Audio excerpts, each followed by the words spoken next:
Naging sunny sa araw na to, lalakad ko naman siya. Ano? So, normal naman kasi lalakad ko si JM. Dito. Hindi naman siya masyadong naghahatak sa akin. So, although ayan na yung gusto kong, ayan na yung ginagawa niya, umiihi siya dyan. Nagmamarking na siya.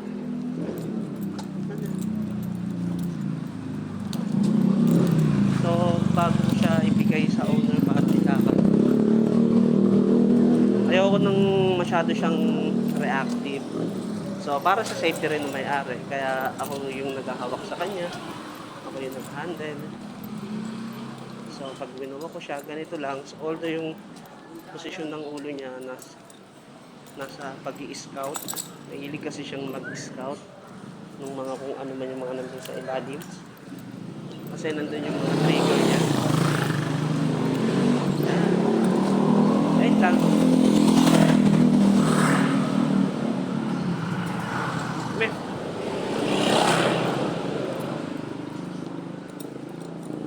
So, normal naman na ilalakad ko siya. Wala naman siyang balak takbo. No.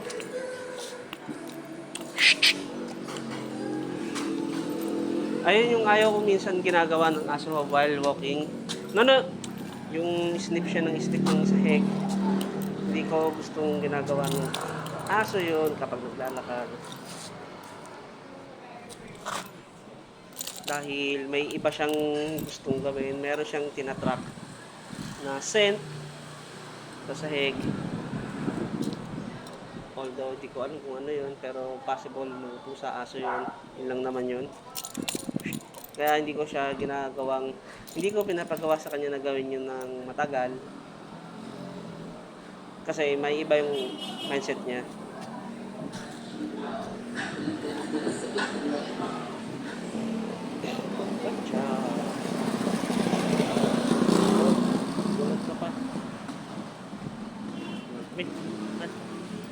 So yung leash, hindi naman Noah, ayun yung mga gusto niya kunin. No.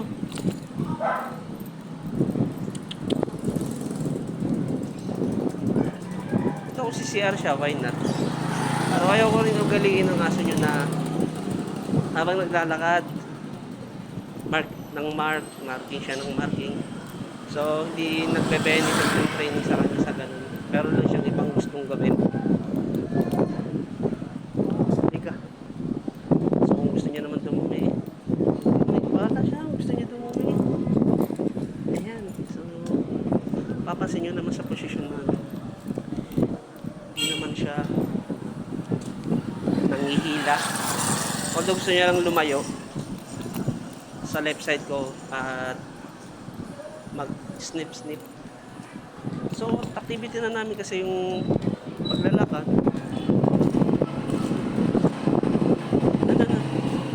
Dito. So, hindi na kailangan gawin yung ganyan.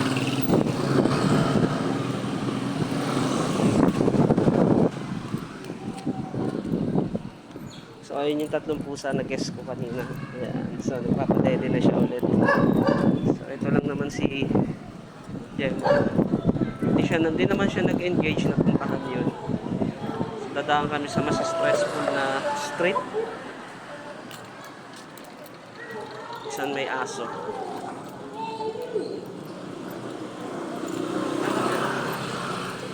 Wala siya, ano gusto niyang gawin.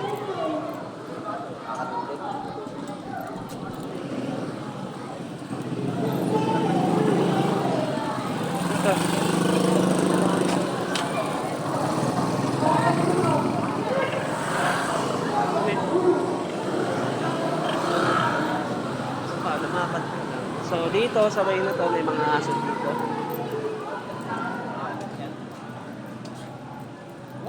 Yeah, lakad lang. So relax lang kami, naglalakad. Although minsan hinihila ko na si Gemma para sumunod sa akin.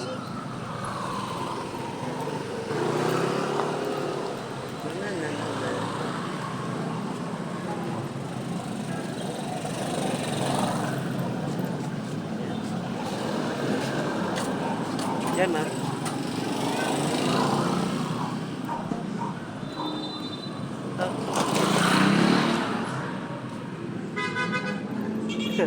malayo na siya sa sa likod ko na siya. Ako naglalakad. So napapansin nyo nag-i-straight yung leash, hindi nagle-letter U. Kasi sinasamahan ko na si Gemma ng paghila. Gemma, kami. So hindi na rin siya diretso maglakad, hindi siya ganun ka-confident. Ano? Hindi ka uuwi. Ito lang tayo. No.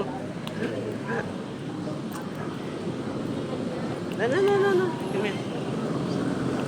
Eh. No. Lakad na. So, parang may trauma si Gemma dito. Wait lang. So, although dinadaan ko naman si Gemma dito, pero para talagang may something sa kanya. Kapag nilalakad dito sa street na to. Lakad na. Nawa. Sabi niya naman binuha.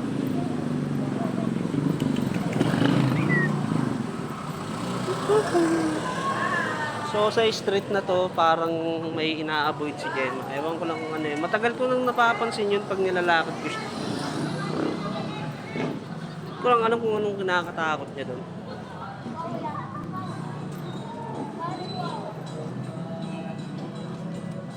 Yan na.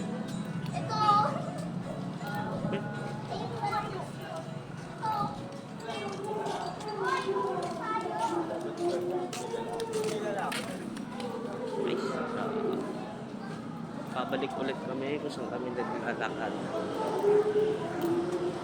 So, ang pag-walk ng aso, hindi naman kailangan na dire-diretso mo siyang ilalakad ng isang oras, 45 minutes. Depende yun kung anong environment meron sa inyo. Kung stress masyado yung aso sa environment, I prefer na hindi ko siya ilakad ng malayo. Although, lakad ko lang siya saglit lang. Basta ang mahalaga nasa labas. Lumalabas na i-expose. Ay, sir. Kanina sir, kapakain ako doon ng may mga pusa. Hindi naman siya nag-charge doon. So yun lang ina-address ko sa kanya habang naglalakad kami. Tayo na ulo, naglalakad. Ano lang sir, may napansin lang ako dito, lagi niyang ginagawa sa akin yun eh. Yung papuntang Pure Gold, parang ayaw niya dumaan dun talaga. Yes. Yung pagpalabas kami dyan sa kanto, ina-avoid niya na dumiretso kami. Dito sir, dito. Patawid? Diyan lang kami sa eskinita, hindi pa kami tatawid po. Pa-avoid yan? Opo. Hindi ko lang alam kung anong meron sa lugar na yun. Lagi kong napapansin si Gemma na gumaganon kaya hindi ko siya nilalagpas doon. Yan ka lang, para masama yung paa mo. Minute eh. Tagal yan, gano'n na eh. Kahapon, 2 minutes siyang hindi maalis eh. Nakapasok ka. Ayaw niya talaga tumapak sa mga ganito. Pero para sa akin, mas maganda tong natatapakan ng mga sa mga lubak. Hindi sila yung sasakyan. Oo, yun lang. Hindi ba kami sugat yung Mamaya po titignan ko. Kami, Gemma.